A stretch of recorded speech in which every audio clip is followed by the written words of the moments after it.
Welcome to the Banker Lamp. Please enjoy the video.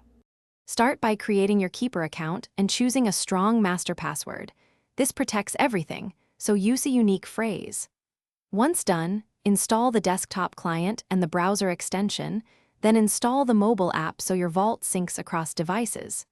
Make sure to enable two-factor authentication now to add an extra layer.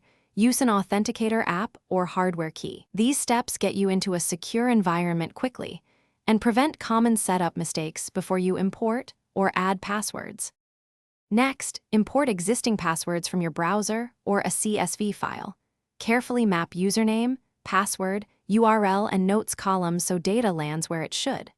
Once imported, organize entries into folders and apply tags to group related accounts. Add custom fields for things like recovery codes. Enable secure sharing for team or family accounts and assign permissions. If you use collections or managed folders, link them to policies.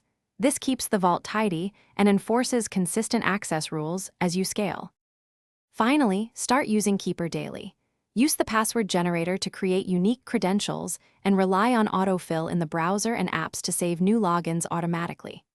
Make sure sync completes across desktop and mobile, then test autofill on a few critical sites to confirm seamless access. Prepare an emergency kit, recovery codes, or a trusted contact, and enable Keeper recovery options so you can regain access if you forget your master password. If something goes wrong, check sync status and 2FA settings first. Thanks for watching. If this was helpful, leave a like and consider subscribing. See you next time.